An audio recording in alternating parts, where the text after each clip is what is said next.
मैं विकास कुमार यादव आपका स्वागत करता हूं अपने VK power point study YouTube channel पर। तो चलिए हम बात कर रहे हैं इस सवाल को हल करना है। ये जैकोबियन का सवाल है, हमारा जो पार्शियल डेफिनेशन है उसी में चैप्टर है एक हमारा जैकोबियन, जिसमें सवाल पूछा जाता है। ये सवाल कई बार आया, इस वजह से ये सवाल मैंने नोट कर लिया और इसको मैं आपको बता रहा हूँ कि ये सवाल किस ऐसे सवाल कई सवाल हैं जो इस विधि से जो हमारा सबसे ज्यादा सवाल पूछा जाने वाला है वही मेथड है इस विधि में, मतलब इस सवाल में। ठीक है, तो चलिए आपने अगर अभी तक आपकी स्क्रीन में मैं दिख रहा हूं, अगर आपने अभी तक मेरा चैनल सब्सक्राइब नहीं किया तो प्लीज कृपया करके चैनल को सब्सक्राइब कीजिए और लाइक कीजिए, जिससे हमारा भी फायदा और आपको ऐसी वीडियो मिलती रहे टाइम टू टाइम, जिससे आपको कोई प्रॉब्लम ना उठानी पड़े और आपको कई चैनलों को ढूंढना ना पड़े कि कौन में सर पढ़ा रहे हैं कैसा क्या है।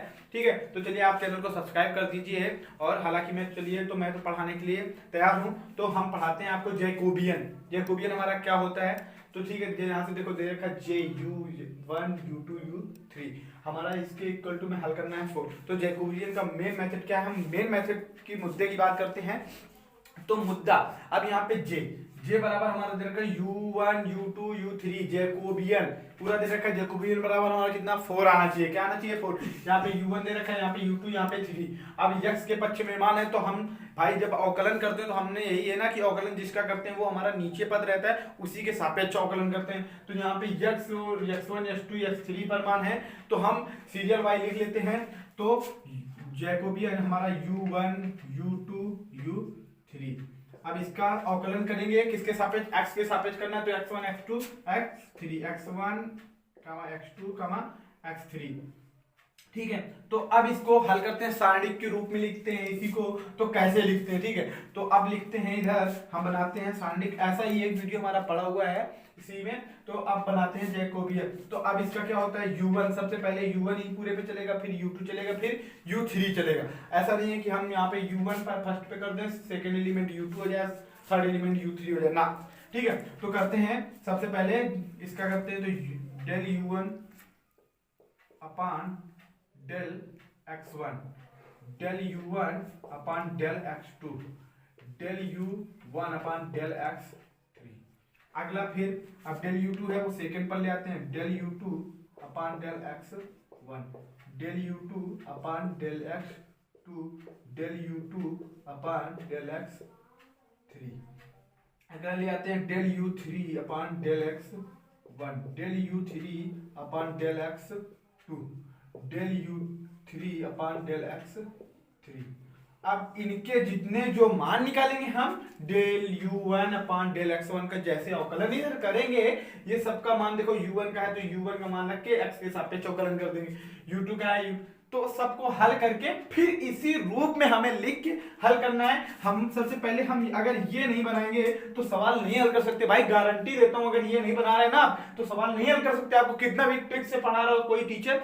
मैं नहीं कह रहा हूं आपके स्कूल में भाई बहुत सारे टीचर होंगे आपके कॉलेज यूनिवर्सिटी में, बट अगर आप ये नहीं बनाएंगे तो सवाल हल करने में अच्छे के पसीने छूट जाएंगे। ठीक है, तो चलिए हम आपको सबसे पहले हम यही लिख लेते हैं कि जो हमारा पद ऊपर होता है वो सापेक्ष वही चलता है, उसके नीचे के मान x1 x2 x3 हो जाते हैं, बदलते रहते हैं। फिर जो सेकंड एलिमेंट्स होता है वो सेकंड एलिमेंट्स लास्ट से अंत तक चलता है, 1/m तक, 1 से लेके m तक कोई भी हो। ठीक है, नीचे भी 1 से n तक चलता है, बट जो हम जिसके सापेक्ष करते हैं उसके मान हमारे बदलते रहते हैं। ठीक है, तो अब चलिए अब सबसे पहले बता देती है डेल U अपान डेल x1 का मान। तो U1 का मान हमारा ये है, U2 का मान ये है, U3 का मान U है। तो सबसे पहले हम U1 का पूरा करें तो सबसे पहले ऊपर वालों के तीनों के निकाल लेते हैं, ऊपर वालों के तीनों के U1 के सापेक्ष सबका कर डालते हैं, फिर U2 के सापेक्ष सबका कर डालते हैं और फिर U3 के सापेक्ष। तो सबसे पहले U1 के सापेक्ष U1 एलिमेंट्स के साथ। ठीक है, U1 का मान हमारा क्या है x2 x3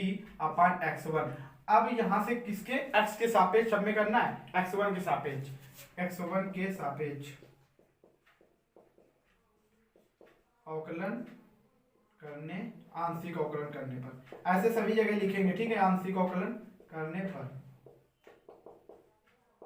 तो चलिए मोस्ट इंपोर्टेंट क्वेश्चन रहने वाला है, इस वजह से मैं पूरा एक तरफ से पूरा सीरियल बाय सीरियल बताऊंगा। अब आगे हमारा del U1 upon del x1 हल करेंगे। तो हमारा इसमें अंश और हर का पहले बात तो फार्मूला लगाते हैं। ठीक है, अंश और हर का फार्मूला क्या लगाते हैं, अंश इंटू हर का स्क्वायर माइनस अंश हर इंटू अंश का स्क्वायर, यही तो करते हैं ना। तो चलिए हम बात करते हैं सवाल को हल करने की। तो यहाँ पे दे रखा है हमारा x2 x3 अपान x1। इसको जब हल करेंगे तो हमारा क्या हो जाएगा, जब हम इसको हल करेंगे तो पहले जो हमारा होता है हर इंटू अंश का स्क्वायर, ठीक है। तो यहाँ पे देखते हैं, हम लिख लेते हैं सबके लिए एक फार्मूला यहाँ पे लिख लेते हैं हम। चलो यहाँ पे साइड पे लिख लेते हैं, हर इंटू अंश का अवकलन, अंश का अवकलन, ठीक है, माइनस अंश इंटू हर का, अंश इंटू हर का अवकलन, ठीक है, बटे हर का जो होता है उसका स्क्वायर, ठीक है। अब इतना हो गया। अब वहां से सबका हल कर लेते हैं, सेम टू सेम जैसे कंडीशन हमने आपको बता दी इसी प्रकार हम आपको 2-4 पद हल करके दिखा देंगे, पूरे हल कर देंगे, उसमें कोई प्रॉब्लम नहीं है, पूरे हल करके आपको रख देंगे, ठीक है। मान रफ करते रहेंगे, ठीक है, आप लोग नोट करते जाना स्टार्टिंग से ही। तो देखो रखते हैं, अब यहां से है तो हर क्या है हमारा x1 है, क्या है x1 इंटू, अब अंश का अवकलन, यहाँ पे देखो x1 के सापेक्ष करना है। हमने आपको अवकलन में एक चीज, आप पहले बात ये समझ लीजिए कि हमने आपको अवकलन में ये बताया है, जिस अवयव के सापेक्ष, जिस एलिमेंट के सापेक्ष हम अवकलन करते हैं, अगर वह एलिमेंट अन्य एलिमेंट मतलब अदर एलिमेंट के साथ सापेक्ष उनके अटैच में नहीं है, अटैच में नहीं है, तो उस एलिमेंट का अवकलन 0 हो जाता है। तो यहाँ पे देखो x1 की सापेक्ष करें, यहाँ पे हमारे x1 नहीं है, तो यहाँ पे क्या आ जाएगा 0। इनमें अगर यहाँ पे x1 टच होता है तो हमारा क्या होता, वो x2 x1 रख देते, x3 रख देते और x1 का 1 हो जाता है, 1 का x2 x3 में गुणा करा देते, x2 x3 भी बच जाता। बट अगर हमारा एलिमेंट उसमें अटैच नहीं है तो वो हमारा 0 ही पद हो जाएगा, ठीक है। तो जब 0 का इसमें गुणा करा देंगे वो बात की बात है।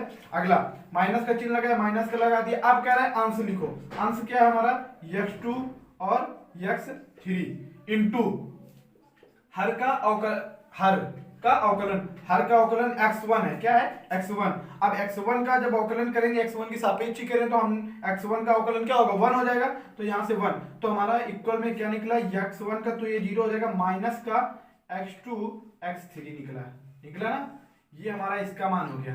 अब इसी प्रकार हम ज्ञात करते हैं del u1 upon del x2 का। अब x2 के सापेक्ष, क्या अभी यहाँ x1 के सापेक्ष हुआ था, अब यहाँ पे x2 के सापेक्ष इस वाले पद का मान निकालते हैं, ठीक है। तो x2 के सापेक्ष निकालेंगे तो हम मान लिख लेते हैं वही फिर x2 x3 अपान x1। अब यहाँ पे x2 के सापेक्ष हो रहा है, तो यहाँ पे x2 पहले क्या आता है हर का अवकलन, हर क्या है x1 है इंटू अंश का अवकलन, अंश का अवकलन हो जाएगा x2 के सापेक्ष, तो x2 का मान क्या हो जाएगा 1 हो जाएगा, और इंटू x3 केवल बचेगा x3 माइनस, अब वहां पे क्या आता है अंश, हर अंश, तो अंश लिख देते हैं हम, क्या लिख देते हैं x2 x3। अब कह रहा है हर का अवकलन, क्या कह रहा है हर का अवकलन, हर का जब अवकलन करेंगे यहाँ x1 है, यहाँ पे कोई x2 का एलिमेंट्स अटैच नहीं है, तो क्या हो जाएगा 0, तो ये क्या हो जाएगा हमारा पास इतना 0 हो जाएगा, बटे इसका बटे देखो यहाँ पे ध्यान रखेंगे हर का स्क्वायर था तो x1 का स्क्वायर कर देंगे, और यहाँ पे x1 का स्क्वायर ही बना रहेगा, ठीक है।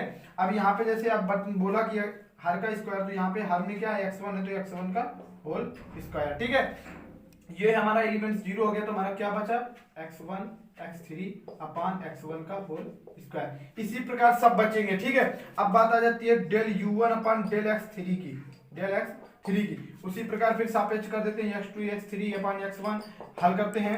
फिर जब इसको हल करेंगे क्या करेंगे, हमारा वही फार्मूला लगता है हर इंटू अंश का अवकलन, हर क्या है x1 है इंटू अंश का अवकलन क्या है, यहाँ पे x3 की सापेक्ष हो रहा है, यहाँ पे x3 था, ये हमारा 1 हो जाएगा, तो यहाँ पे क्या बचेगा x2 माइनस, यहाँ पे क्या हो जाएगा 0 हो जाएगा, x1 का होल स्क्वायर इक्वल टू हमारा यही प्राप्त हो गया, ठीक है। अब यहाँ से बात आती है कि इसको हम रफ करके लिख लेते हैं पूरे मान यहाँ पे, ठीक है, सारणिक पे। तो चलिए हम रफ करके लिखते हैं सारणिक के मान, यहाँ पे लिख लेते हैं बिल्कुल साइड पर कि क्या मान है हमारे। सबसे पहले हमारा डेल u1 का मान क्या था, डेल u1 का मान था देखो माइनस का x2 x3 अपान x1 का होल स्क्वायर।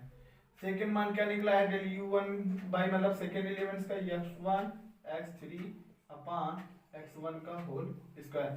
थर्ड का क्या निकला है x1 x2 अपान x1 का होल स्क्वायर, ठीक है। हमारा इतना हो गया है, अब इसको हम कर लेते हैं रफ। इसी प्रकार सबका अवकलन करने पर, ठीक है। देखो हमारा अभी हम u1 का पूरा निकाल दिया, अब u2 का मान निकालना है, ठीक है। तो u2 का मान निकालने पर, ठीक है, यहाँ पे कर देते हैं u2 और फिर उसी प्रकार सबका मान हल करते हैं, ठीक है। तो देखो अब डायरेक्ट यहीं से u2 का हल कर देते हैं। अब पूरा मेथड तो वही हो ही चुका है। तो u2 का जब हल करते हैं तो u2 वाला क्या होता है, हो जाता है del u2 upon del x1। अभी u2 का मान लिख लेते हैं। u2 का मान हमारा क्या था, x3 x1 अपान x2। अब यहाँ पे x1 के सापेक्ष करेंगे तो क्या हो जाएगा, वही लगा लेते हैं फार्मूला, तो हो जाएगा हर x2 दे रखा है x2 फिर इंटू अंश का अवकलन। तो अंश का अवकलन क्या हो जाएगा, जब x1 के सापेक्ष तो यहाँ पे एलिमेंट्स दिया है तो इंटू x3 हो जाएगा, बाकी माइनस का वो तो जीरो ही हो जाएगा। अपान क्या हो जाएगा, x2 दे रखा है तो x2 का होल स्क्वायर। तो यहाँ पे हम मान क्या रख देते हैं, x2 x3 अपान x2 का होल स्क्वायर, ठीक है, यही हो गया ना। अब सेकेंड इसी में हम इसको बार बार रफ करते जाते हैं और यहीं पे आपको सब पूरे एलिमेंट्स आपको बताते जाते हैं। फिर अब हम करेंगे, जब यहाँ से डेल x2 का करेंगे तो क्या हो जाएगा, अब x3 यहाँ पे तो कोई एलिमेंट्स है नहीं x2 के सापेक्ष, तो ये पद वाला हमारा जीरो हो जाएगा और उधर वाला पद क्या हो जाएगा, जब माइनस में आ जाएगा तो ये x3 x1 इंटू 1 हो जाएगा अपान x2 का होल स्क्वायर हो जाएगा। तो ये वाला भी पद हम रख देते हैं माइनस का x3 x1 अपान x2 का होल स्क्वायर, ठीक है, x2 का होल स्क्वायर। अगला एलिमेंट्स ले लेते हैं, यहीं से हल कर देते हैं। अब यहाँ पे x3 के सापेक्ष कर देते हैं अगला, तो x3 तो ये हो जाएगा, तो हमारा क्या प्राप्त हो जाएगा, x1 इंटू x2, हमारा पहले रह गया x2 इंटू x1 x2 का होल स्क्वायर। तो यहाँ पे हम क्या रख देते हैं, x2 x1 अपान x2 का होल स्क्वायर, ठीक है। ऐसे ही सब पद प्राप्त हो गए। अब आता है u3 के सापेक्ष, क्या u3 का, तो del u3 upon del x1 क्या है, डेल u3 का डेल x1 के सापेक्ष। अब जब x1 तो मान क्या उसका डेल u3 का x1 x2 x3 अपान x3। अब इसको जब हल करेंगे तो x1 के सापेक्ष जब होगा तो हमारा क्या होगा, इधर वाले सब बने रहेंगे, हमारा x1 x2 यहाँ पे x1 के सापेक्ष हो जाएगा, तो ये x3 इंटू x2 ये माइनस का जीरो हो जाएगा अपान x3 का होल स्क्वायर। इसी प्रकार सब प्राप्त हो जाएंगे। अब अगला यहाँ पे 2 के सापेक्ष जब कर देंगे तो ये वाला पद खत्म हो जाएगा, तो x3 x1 अपान x3 का होल स्क्वायर। जब अगला आएगा तो वो हमारा यहाँ पे देखो जब आएगा तो जब इसमें हम x3 ही है और x3 के सापेक्ष यहाँ पे कोई एलिमेंट नहीं है तो ये वाला जीरो हो जाएगा, हमारा उधर पे जाएगा तो क्या रहेगा, x1 x2 क्या हो जाएगा, x1 माइनस का x1 x2 अपान x3। हम सब एलिमेंट्स रख देते हैं। अब सबका मान यहाँ पे हटा के मेन मुद्दे पर ले आते हैं। तो ये चलो हम पहले यहाँ पे मान रख देते हैं। मान क्या है हमारा, सबसे पहले प्राप्त हुआ है x3 x2 अपान x3 का होल स्क्वायर, ठीक है, ये सेकेंड मान है। चलो हम पहला वाला मान लिखते हैं, पहला वाला मान लिख देते हैं। ये जो दे रखा है x1 x2 अपान x3 और सेकेंड अब जो दिया हमारा x3 इंटू x2 अपान x3 का होल स्क्वायर सभी जगह रहेगा, ठीक है, x3 का होल स्क्वायर। अगला लिख देते हैं यहाँ पे क्या है, माइनस का x1 x2 अपान x3 का होल स्क्वायर, ठीक है। यहाँ से हम रब कर देते हैं। चलो इसको रब करके जब इधर ही हम लिखते हैं उसका मान पूरा, ठीक है। अब इसमें क्या करते हैं हम, पूरा इसमें 1/x1 1/x2 1/x3 का होल स्क्वायर क्या कर लेते हैं, बाहर कॉमन ले लेते हैं। क्या कर लेते हैं, जब हम इसको कॉमन ले लेंगे क्या कर लेंगे, इसमें x1 का होल स्क्वायर इसको सब पूरा बाहर ले आते हैं। तो यहाँ से जब बाहर हम कॉमन ले लेंगे 1/x1 का होल स्क्वायर इंटू 1/x2 का होल स्क्वायर इंटू 1/x3 का होल स्क्वायर, ठीक है। जब बराबर में यहाँ पे हम मान रखेंगे तो हमारा जब इससे सब कॉमन हो जाएगा x1 का स्क्वायर x2 का स्क्वायर x3 का, तो हमारा वहां पे बचेगा क्या क्या, जो बचेगा वही हम रख देते हैं, ठीक है। वहां से इसको रब कर देते हैं। चलो इसको रब कर देते हैं, इसकी जगह हमने लिख लिया है। तो इसको रब करने के बाद अब लिखते हैं, जो हम सब कॉमन ले लिया तो हमारा बचता क्या है, माइनस का x2 x3 x1 x3 x1 x2। अगला बचता है x2 x3 माइनस का x3 x1 x2 x1। फिर बचता है x1 x2 x3 x2 और माइनस का x1। और यहाँ पे क्या आया था हमारा, देख लेते हैं कि हमारा यहाँ पे क्या आएगा, माइनस का x1 था तो यहाँ पे आता क्या है हमारा, ध्यान से गौर से देखते हैं, x1 यहाँ पे माइनस x1 और यहाँ पे क्या आ जाएगा x2, ठीक है, x1 x2। अब आप ये समझ लीजिए, यहाँ से हम आपको एक इंपॉर्टेंट चीज बताने वाले हैं, अगर आप कहीं गलत कर रहे होंगे, देखो सबसे जिसके सापेक्ष करेंगे, जो हमारा पहला पद जिसमें था तो उसमें वो पहला पद नहीं आएगा। पहले वाले में जिस जैसे पहले पद से स्टार्ट कर रहे हैं तो उस एलिमेंट्स के सापेक्ष कर रहे हैं तो उसमें पहला पद वो नहीं आएगा। देखो यहाँ पे x1 आया, यहाँ पे x1 आया, बट यहाँ पे x1 नहीं आया, इसमें x2 के सापेक्ष कर रहे थे तो देखो हमारा x2 सेकेंड पार्ट पे आता है, x3 सेकेंड पार्ट पे, थर्ड पार्ट पे आता है, x1 फर्स्ट पार्ट पे आता है, तो देखो यहाँ पे x1 नहीं था, यहाँ पे x2 सेकेंड पार्ट पे आता है तो यहाँ पे x2 नहीं, यहाँ पे x3 सेकेंड पार्ट पे आता है तो यहाँ पे x3 नहीं है। तो ठीक है, x1 x2 हो गया। अब ये तो हमने कॉमन ले लिया था, ठीक है, ये हमने कॉमन ले लिया है यहाँ पर। तो अब हल करते हैं कि इसमें क्या लगा देते हैं, हम अपना सारणिक का नियम लगा देते हैं। क्या कर देते हैं, सारणिक का नियम लगा देते हैं, या तो हम पंक्ति को रूपांतरित मतलब r1 में r2 से तथा r जो भी है कि इसको हल कर देते हैं। हम क्या कर देते हैं, हल कर देते हैं। तो जब हम इसमें कॉमन ले ही लिया था, क्या कर लिया था, कॉमन ले लिया था, तो यहाँ पे हमारा बचता है अंदर कोष्टक में जो हमारा एलिमेंट्स माइनस का है वो माइनस ही का बना रहेगा। तो ये हमारा बचता है माइनस का 1 1 1 प्लस का 1 माइनस का 1 और फिर यहाँ पे क्या बचता है 1 1 1 1 माइनस का 1, ठीक है। ये सब आपस में क्या हो जाएंगे, जब इनको हम देखो हम आपको लिख देते हैं फंडा, यहीं पर लिख देते हैं, इसको रफ करके हम लिख देते हैं कि किस वजह से हमारा 1 1 हो जाएगा, ठीक है। तो हम लिख देते हैं, आपको बता रहे हैं कि किस हिसाब से हमारा आ जाएगा। यहाँ से हम ले लेते हैं कि r1 बराबर, हम कॉमन ले लेते हैं, क्या ले लेते हैं, r1 बराबर, हम कॉमन जब r1 बराबर हो जाएगा हमारा 1/x1 का होल स्क्वायर, r2 बराबर हो जाएगा 1/x2 का होल स्क्वायर और r3 बराबर हो जाएगा 1/x3 का होल स्क्वायर। इनका उभयनिष्ठ लेने पर, क्या उभयनिष्ठ ले लेंगे तो हमारा सब उभयनिष्ठ लेने पर अब हल कर लेंगे इसको, हम उस विधि से हल करेंगे। देखो पहला एलिमेंट्स इसका सारणिक का ओपन सारणिक है, अब अवयव में कभी हल नहीं होता, सारणिक में हल हो जाता है। तो -1 का हम इसको सारणिक के हिसाब से अब हल करते हैं।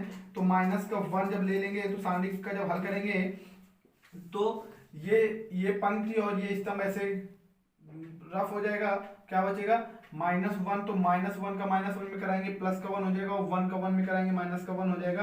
यहाँ पे क्या हो जाएगा 0 0 को गुणा, तो वो ठीक है, बात की बात है। माइनस का 1 रख देते हैं, यहाँ पे माइनस का माइनस आता है और फिर जो संख्या वो रख दिया 1। अब ये जब ये है तो इसका ये पंक्ति और ये स्तंभ रफ हो जाएगा, तो क्या बचेगा 1 का 1 में देंगे कितना आ जाएगा अंदर 1, और फिर इसका नहीं, इसका 1 में -1 का देंगे तो -1 आ जाएगा, और इस 1 का 1 में देंगे तो माइनस का 1 आ जाएगा, ठीक है। अब अगला देखते हैं, प्लस का 1 आता है, 1 रख दिया, ये वाला बंद हो जाएगा तो 1 का 1 में देंगे 1 आ जाएगा, और 1 का -1 में देंगे, माइनस यहाँ पे पहले से रहता है तो प्लस का 1 हो जाएगा, ठीक है। अगला करते हैं, ये हमारा 0 हो जाएगा, ये देखो -2 हो जाएगा, -2 का +1 में गुणा कराएंगे तो प्लस का 2 हो जाएगा, ये 1 1 2 हो जाएगा, 2 का +1 में कराएंगे कितना हो जाएगा 2 हो जाएगा, इक्वल क्या आ गया हमारा 4। तो वही हमारा u1 + u2, तो हमारा प्राप्त हो गया u1, u2, u3 = 4, LHS बराबर RHS, ठीक है। ये आपको यहाँ से देख लेते हैं कि यहाँ पे r1 बराबर x1 का होल स्क्वायर, r2 बराबर x2 का होल स्क्वायर, r3 बराबर x3 का होल स्क्वायर उभयनिष्ठ लेने पर, तो हमारा ये प्राप्त हो जाता है। और ये हमने आपको यहीं से पहले बता दिया था कि वहां से जो लिखा था इक्वेशन वहां से कॉमन ले लेते हैं, तो ठीक है। तो ये हमारा का 4 कैसे आ गया, तो ये मोस्ट इंपोर्टेंट रहने वाला है। आपको यहाँ से समझ में नहीं आया होगा कि ये कैसे हल कर दिया। आप अवयव, अगर आप मेरा अवयव चैप्टर की पूरी डिफाइंड, मैंने पूरा डिफिनीशन को डिफाइन किया है, एक एक चीज बताई है, तो आप अगर वो वीडियो की लिंक दी गई होगी डिस्क्रिप्शन बॉक्स पे, तो आप देखिएगा और आपको समझ में आ जाएगा कि ये कैसे हमने हल कर दिया। और हमने यथावत तो इतना है कि हम सही कह रहे हैं कि हम पूरा एक एक चीज आपको इसी में डिफाइन किए हैं, बट अगर आपको नहीं समझ में आ रहा है फिर भी आप ये चीज सॉल्व कर दिया कि यहाँ से बैलेंस कर, तो आप ये जाके पीछे वीडियो पर देख सकते हैं, वरना वीडियो लंबा हो जाएगा तो थोड़ा प्रॉब्लम होती है। तो अगर आपने अभी तक मेरे चैनल को सब्सक्राइब या लाइक नहीं किया तो कृपया करके चैनल को लाइक और सब्सक्राइब करिए, ठीक है। थैंक यू भाई, धन्यवाद। अगर आप पढ़ेंगे तो बढ़ेंगे, और बढ़ेंगे तो कुछ आपका फायदा ही होगा, और आप बढ़ेंगे तो हम भी बढ़ेंगे, ठीक है। तो चलिए, love you, thank you for